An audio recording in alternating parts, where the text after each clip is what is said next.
Good evening and welcome to Realty Coffee Talk on Awaz Entertainment in Canada, around the world.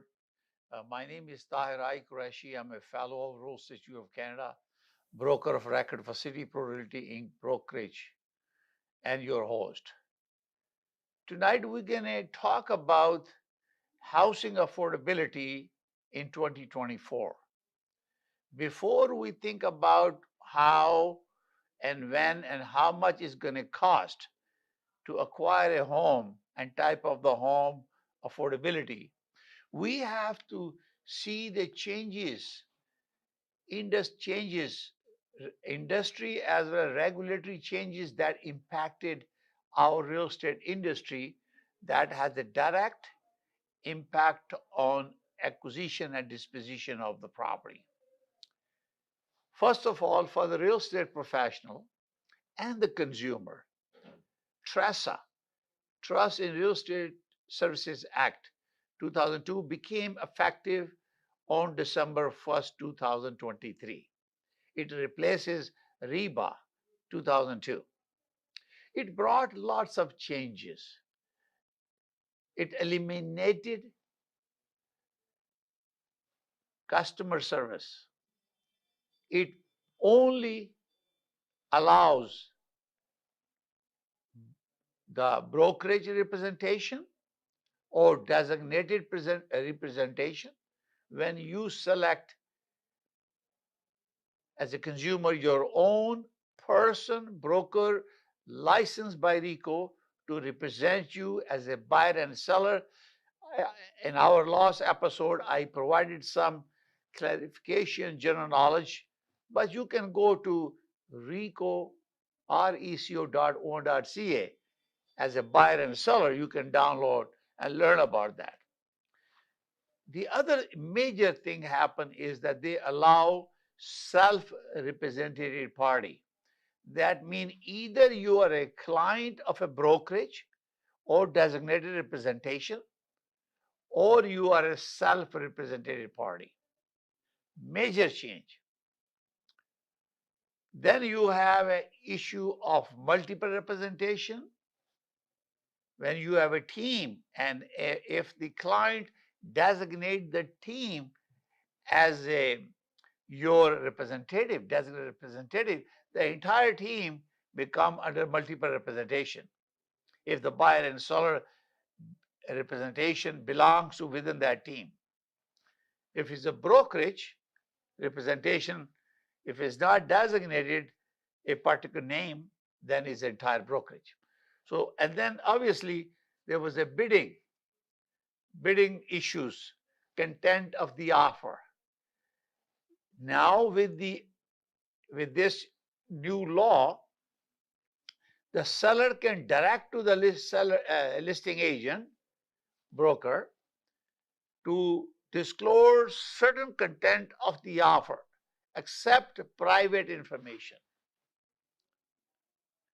So now you can see that is opening up more transparency. They also have changes to disciplinary action and some more power to discipline committee, because when there are serious contravention to the law.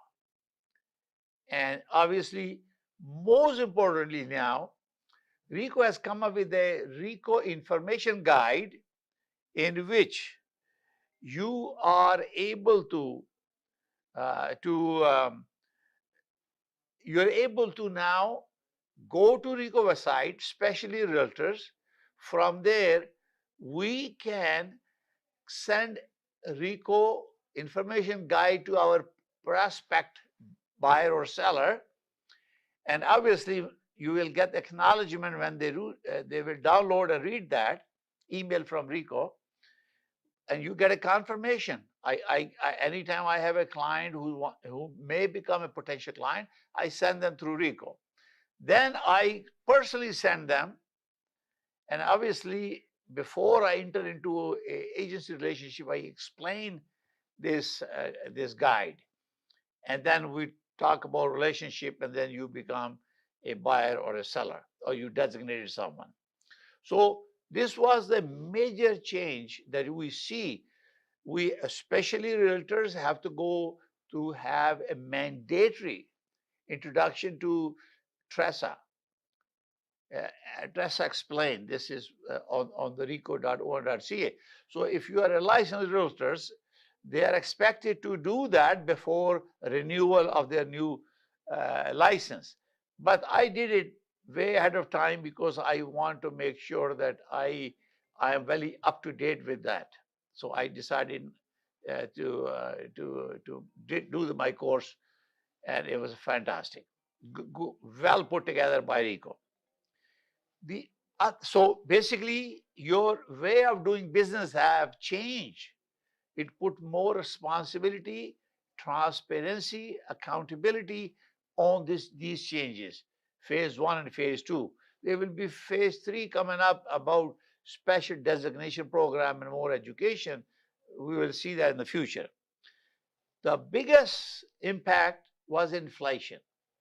If we can look at our history of our inflation, we had in June 2022 8.1% inflation, and because inflation so high, and to bring control uh, of the activity and calm down the industry, the Bank of Canada started raising the interest rate, a benchmark rate. So they did that. By doing this, lots of people who were in variable short-term mortgages, their renewals are coming, they got into trouble. And that's really impacted all our industry. Right now, as of today, the inflation is 3.1%. So that's a good news because it's being introduced now to a lower, is going toward the lower level. And in December 19, it was projected that it's going to be 3.1, and compared to 3.1, 3.8, and 3 and 4 in October, September, and August. So it went down and it came back again. So this has a very significant impact on the mortgage financing because Bank of Canada have to approve mortgages, and they were talking about how to control the whole industry. And this is why it's very, very important to check it out, to make sure that everything is being done according to the approval. So OSFI rule has a 2.2% stress test. So the benchmark is 5.25, or a contract rate that the bank can offer you. That interest rate has really impacted us because of inflation. And inflation was, and then Bank of Canada increased our benchmark rate, bank changed the rate as well, and renewals, variable mortgage, everybody got into trouble. And then obviously they can continue to maintain the stress test. And this is why, if you, let's assume you have a contract rate of 5.5% from the bank, and so that means your qualification is 7.2%. Even if it was a 2%, I think it's now 2.2. They added that because if you have variable mortgage in 21, you are paying about plus minus 1.5. I had a mortgage 1.69, and I could not afford that mortgage now because its variable is now 7.2. Therefore, it's very, very important to look into the reason why this interest rate has impacted you because of affordability. So interest rate has to do with affordability because you are trying to do is to get the mortgage renewal. And we're going to talk about the sale that we have shared before. And I did a summary of all the sale that happened. July was the highest average price increase based on data available to us from Toronto Regional Real Estate Board. And obviously there are other boards, like ITSO Data has another board, including Mississauga Real Estate Board. There sometime we are a member of multiple boards, and we have uh, prices, membership for both ITSO and also the TRAB. Therefore, you may list the property on both locations. There could be some duplication of efforts, but idea again is there could be some shortage of. So average price or market wide that you see that we share with you is based on TRAP data. So now, what is the other fact? Is value of homes. We're going to talk about that. How? So I created a summary sheet if anybody wants individually to discuss their property. Remember that this data is based on Toronto Regional Real Estate Board, is available to all professionals to share as it is. As it is. We don't modify the data. This is information extracted from Market Watch from Toronto Regional Real Estate Board. They have the copyright. So we are just sharing that.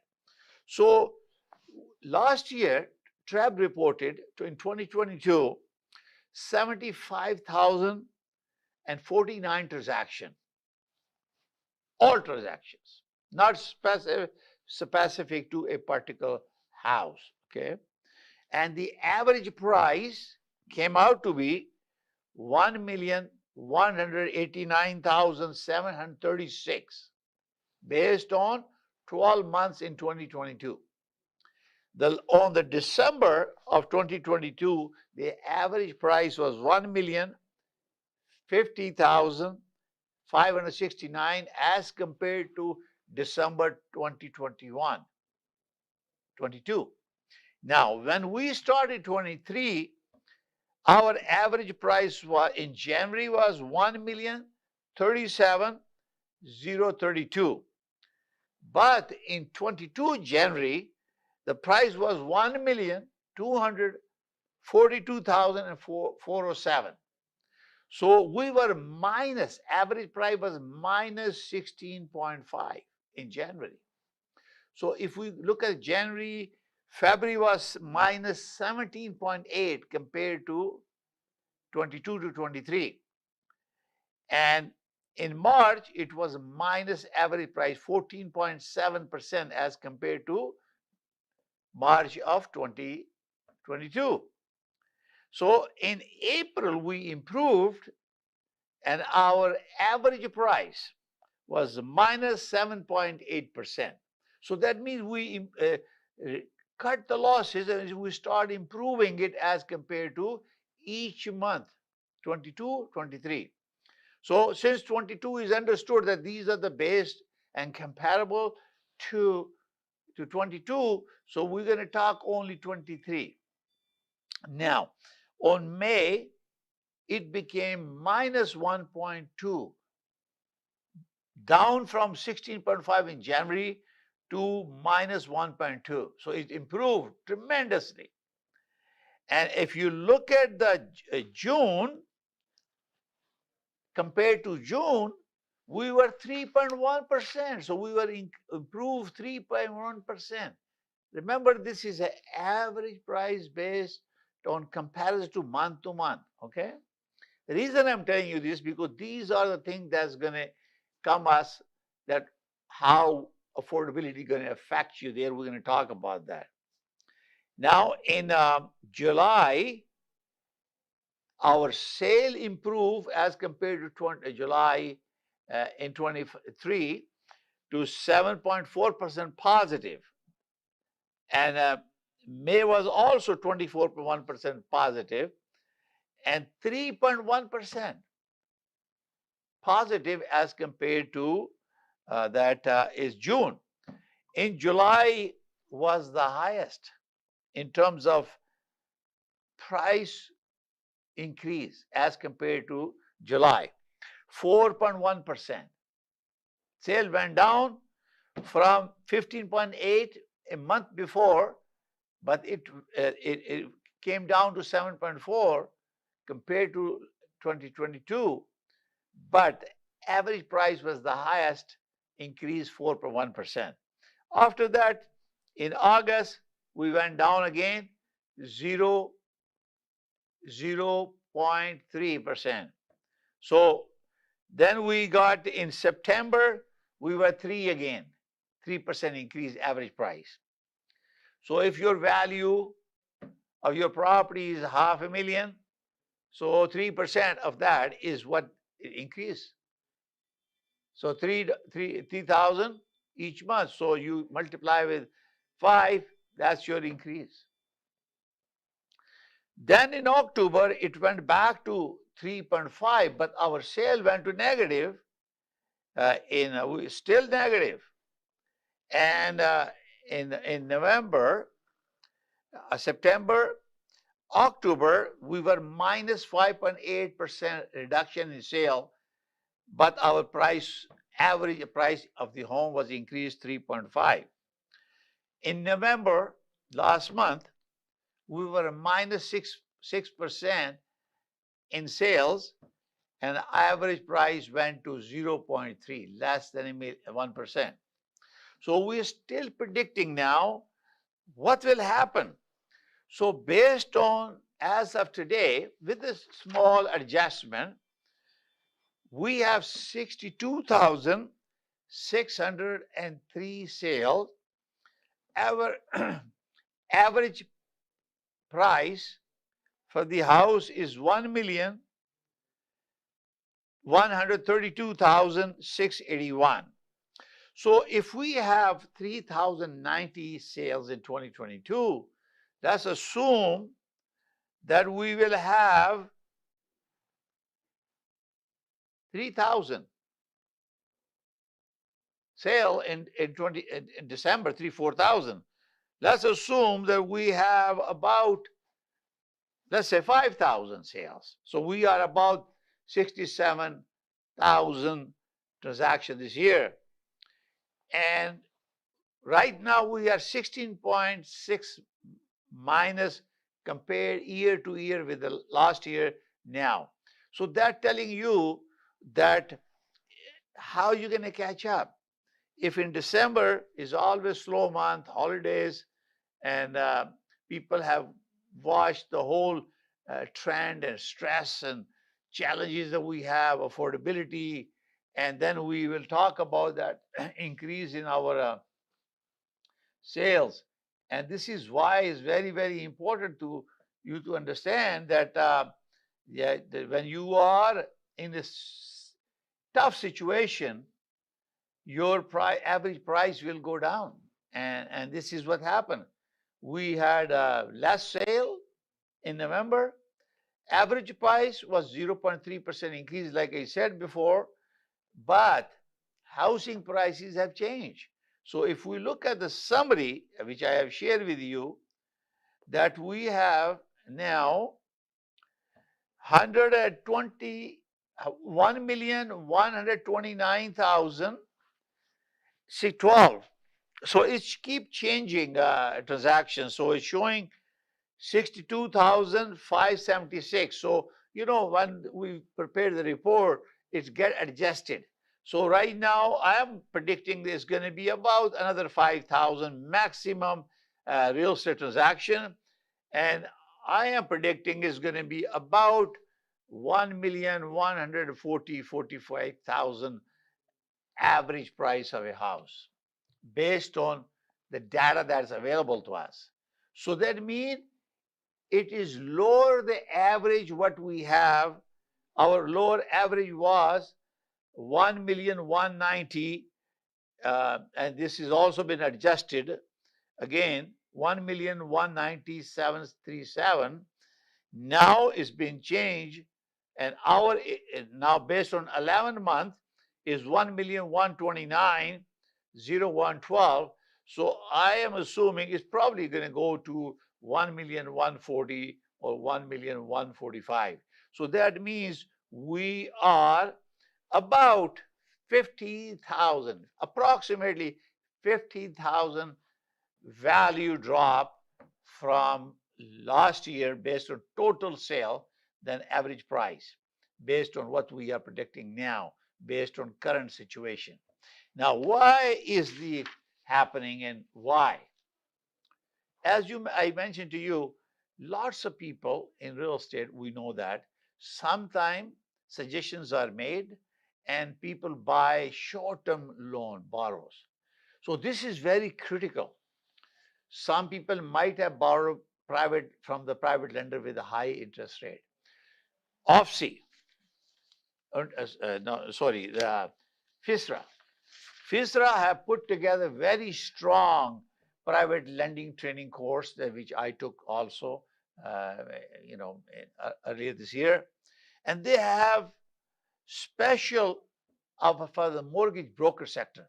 Just for a disclosure, I am president and principal broker of Canada Express Mortgage Inc., a license number 13241, and is valid until March 31st, 2024.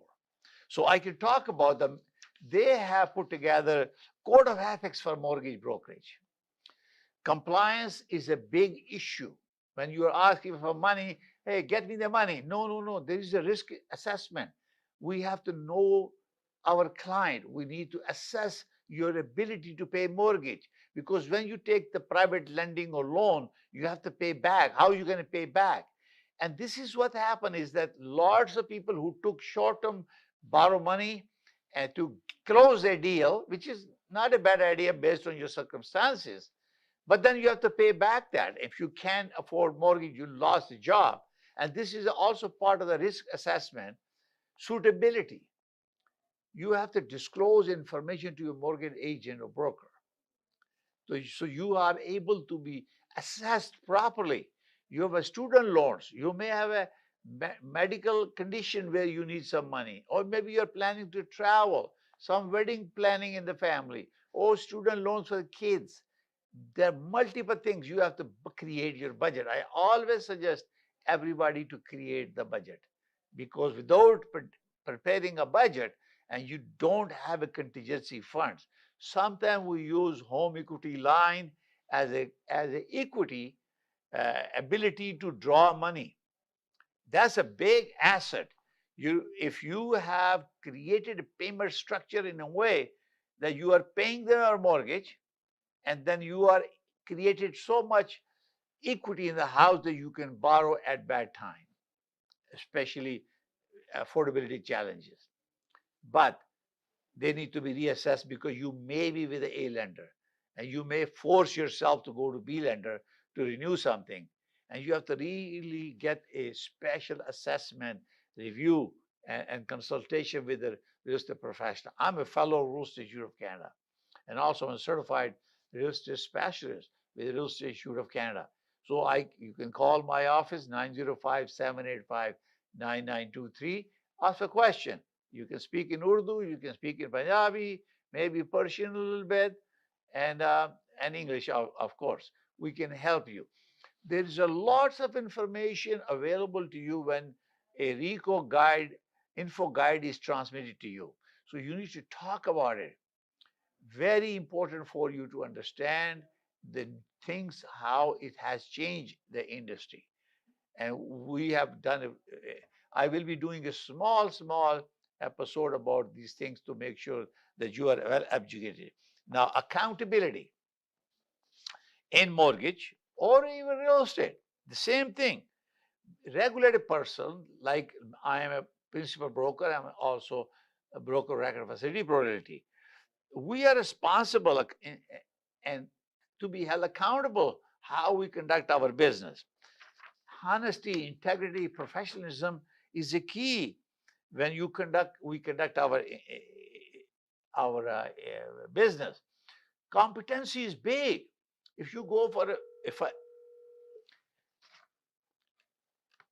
hello, you are in Awaz Entertainment Live. May I help you?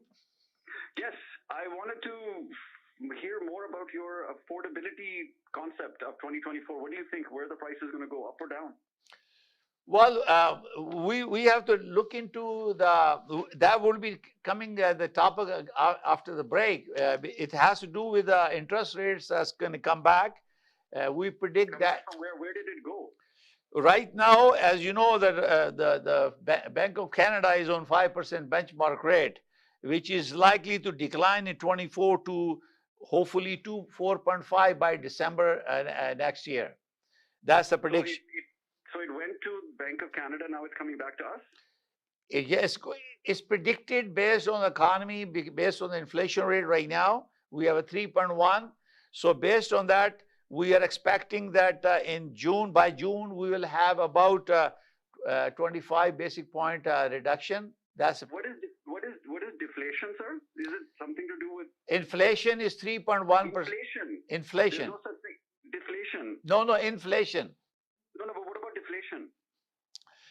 I am not expert in terms of deflation. In this case, I'm only considering the information available to me based on the projection by the economists who are telling us that based on the reading of the Bank of Canada, they are planning to reduce it because if the decline inflation rate continues or maintain 3.1 and it start going lower, they will start reducing the interest rate because the benchmark rate, because they want to go to 2%, which is not likely to happen in 2024.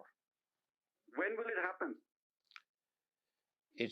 This is the decision based on the assessment. They do reports, monthly updates. You will watch. I would suggest to you subscribe to Bank of Canada website if you are a professional or even consumers. They will give you. You can inflation information is based on the deflation, on the projection of the housing market and the different associations.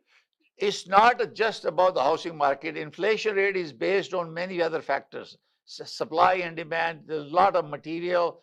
They have caught up with all the shortage of material because remember, we have a lot of imported material coming from overseas, and there was a shipping cost involved. There was delay in delivery. Production was not up to par with it. So now all production has come back to a normal condition. Therefore, as you remember that even September was 3.1, inflation went back higher, and it's now come back again in December 19, 3.1. So it went to 4 plus, and they came back down again.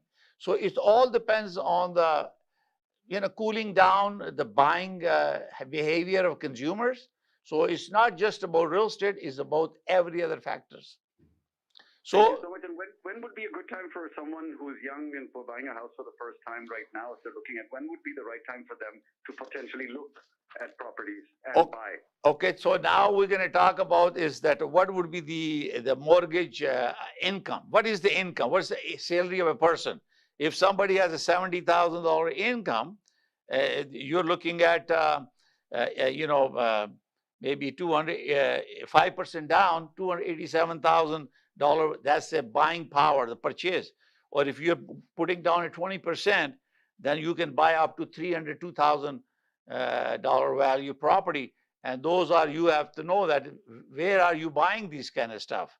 Similarly, if you have an income, 100,000, how much saving they have to put down 5%, let's say $50,000 deposit. And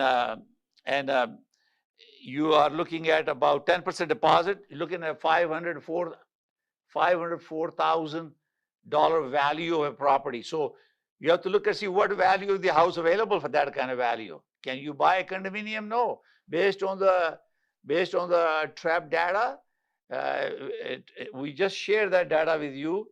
I can repeat again. So you may have to, you might have to go away from the big city. Right now, condominium average price in 905 is $689,654, and 416 area is $720,280. So that means you need to have a mortgage. $500,000, for example, you want to buy a house for $500,000, and your expenses included, blah, blah, blah. You know, with the stress test we have, they need 136,000 income. So what is the gross income in the family? So income going to play a big role. And for example, $1 million property, you need $260,000 income, gross income. How many people will have that? And this is all relates to what is the income, where they qualify. You may have to take them away from the big city, smaller town. There's a lot of potential there as well. I hope Thank you so much, sir. Very helpful. Very, very helpful. Yeah, we so appreciate. Thank you very much. Also, you can visit, you know, our show. We have a recording on our website. You can watch them. Any question, you can call my office. Thank you very much. Thank you. Thank you. Welcome. Bye. So we have a questions about affordability and prediction. So these are all related to individual person. What is the gross income you have? And which I was giving an example of that. Let's assume for first-time home buyer will have a challenge. If average price of a condo unit, which is normally the first-time home buyer will start, you are talking about almost 700,000 in 905 area. It doesn't talk about 1 bedroom, 2 bedroom, or 3 bedroom. But you cannot buy it. You need a more down payment. If you have a salary of 100,000 and you put down a 10% down, you can buy up to 504,000. So you cannot even buy a condominium based on that price. So let's go to half $500,000 to afford a house, and you need a 136,000 per year income. Again, $1 million purchase, $1 million, you need to have a 260,000 income or more. So it's put very in a difficult affordability issue for first-time home buyers. So I suggest to all the consumer, or especially young professional, they're entering, they might have student loans. Stay with your parents for a short period of time. Try to cut down your loans that you have, student loans, and then you save some money before you move out. Parents can give you some money, but if your parents have kids, they are going in a higher education, doctor, engineer, scientist, or engineering, whatever position, they might have obligation, liabilities toward putting the kids through education. They might not be able to give you money. And this happens to all of us. So this is very important to think about it. Don't jump. Average, a single bedroom condo apartment now in Toronto is about $2,800 per month. 2-bedroom, over $3,000, $3,500. Even 2-bedroom in Mississauga are going for $3,200, $3,300 a month. So when you are buying this kind of property, you have to look and see how much mortgage I have to pay, condominium fee, because mostly the first-time buyer are buying the condominium because they can't afford it. Down payment is a big issue for now. So now, as I was looking at a website to look at the predictability of what's going on. So again, we are talking about this, and there was a projection forecasting. So they are predicting that our variable prime plus 2.2 is going to come. So benchmark from, they're predicting in June, we will have hopefully 4.75. And in September, maybe 4.5. And maybe in December, the same, 24. So they are saying in 25, they might go back to 4.25, go down. It all depends on how inflation is affecting the industry. See, when the industry is hot, everybody's buying. They wanted to correct the behavior. There was a shortage of supply, high demand, and that's where the inflation was up. So I think everything is stabilized now in a good direction. So they are predicting that probably in 25 it will go to about 4%, which is a benchmark rate, and obviously the variable rate, or we call prime rate, will be about 5.95. And there was a projection about 27. They might go back to 3%, and you're talking about 5%. So I can assure you that you will not going to see less than 2%, less than 3% in the foreseeable future. There is a possibility in 27 it might go down 2.7, 2.8, 2.7, 5, or even 2.5. And that's a benchmark rate, but the prime rate will continue to stay in 27 December 4.7. So it come down. But you're talking about 27, 28, and again 28, 2.5, 2.25 prediction. And they're keeping the variable rate at par in end of 2028. They think the variable rate still will be 5. So be careful about calculating your and preparing your budget. So when I talk about inflation rate, it has many economic factors involved, which has a consumer goods, food, supplies, and construction cost, and many things. They are manufactured and built in Canada, and many things are imported either from US or other countries. So if there is a ship, there is a handling, or what's happening, impact of war that's happening, and if something oil was coming there, remember the price went, our energy prices went up. So these are all many factors that calculate the inflation. Okay, so now inflation will affect this. So what Bank of Canada did is they wanted to correct the behavior of consumers. So they don't go and stay up and spending. Our debt rate is very high for every dollar that we earn. It's very high. And this is why they wanted to control that. So now I request all of you to subscribe to Bank of Canada website. Is free. You get updated by email. So you know whether your interest rate, if you are in a variable situation, whether or you're seeking for your fixed fee or your fixed mortgage or the terms, you can plan it accordingly. I remember I have a clients, some of them we went 3 years. So hopefully by that renewal will come, at that time we'll be able to adjust that, because we didn't know how far we're going to go. And I think we got them a good deal for 3 years. So I think by that time, hopefully it will be close to what they have now. And also, most important thing is to pay down with all the expenses that we have. Remember, credibility. Your credit is very important.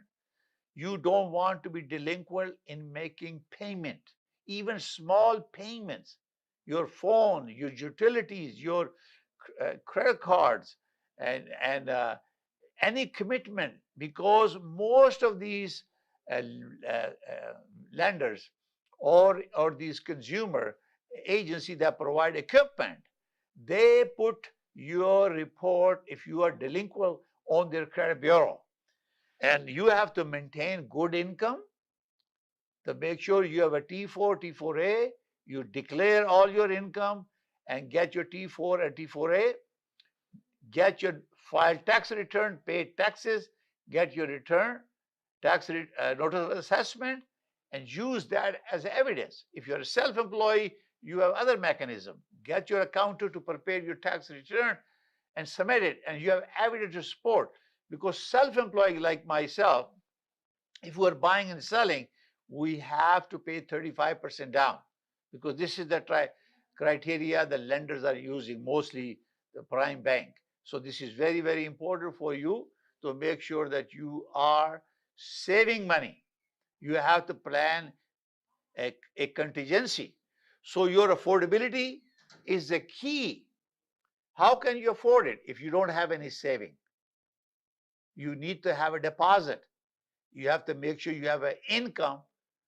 Deposit and affordability is based on the criteria based on your gross family income or net income. They will apply because if you have a gross income, they have to deduct expenses, whether TDS or GDS. GDS is about 32%. TDS is 40%, which covers every expense that you have. GDS is without other thing, expenses like taxes and other things are not covered, or credit card or car payment are not covered in GDS. But TDS, everything is covered, all the liability you have. So first you have to meet the criteria TDS and GDS with your lender if you want to get a prime mortgage. When you go to B lender, you end up paying a brokerage fee. That costs you money. And also different terms and conditions. Private lending is a very sensitive, is only absolutely you have to have a choice, no choice, other choice to do it, to survive in a short period of time. There's very, very strict guidelines. I completed my course on private lending, and I do not encourage someone unless you have absolutely sure that you can pay back that amount within that period that you're agreeing. Your lawyer fees and other costs and interest rate and special brokerage fee, everything will jump. If you get 100,000, you can end up paying maybe $8,000 or $10,000 fees to get 100,000. So imagine that, how expensive this is going to be. So you save money.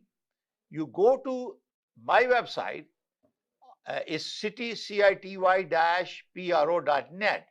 I created buying tips and selling tip and also calculator where you can play with your own budget without sharing any information, whether I qualify or not. Where can I buy it? So this is part of the realtor team.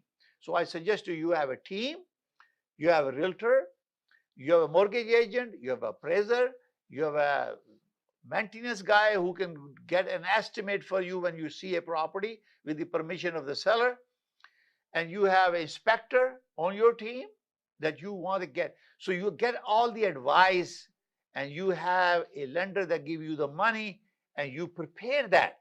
If you are shortage of small money, you get borrow from your family, particularly parents, and to borrow the money to buy down.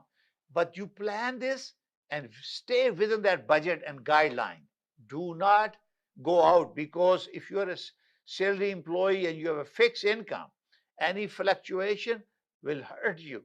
If you default on your payment, it ruins your credibility. So many factors, while you will jeopardize your equity that you have built in. So affordability will depend on how much you can afford, what is your gross income, how much down payment you want to pay. Is going to be conventional 20% or more, or new home buyer less than 20%.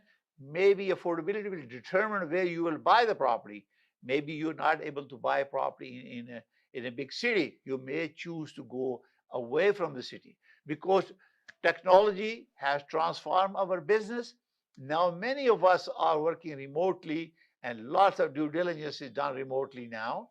Therefore, you may be able to better off. I see many IT clients that I have, they moved away, they sold their apartment in the city, and they bought the detached home almost the same amount, and big detached home, and they're living because they are working remotely. All the bank employees, all the service oriented, they are using it. So affordability has a key.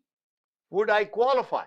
So before you can speak, call me. My office 905-785-9923, or my direct number 416-451-3489. I'll be more than happy to guide you to make sure you can afford it to buy it. Obviously, as you can see from here, we are flat this year in terms of your value of homes. And I take this opportunity to thank you very much for watching. May God bless you all. I wish all of you Happy New Year, and enjoy, be safe, and wish you all the best by 2024. Take care. Bye for now.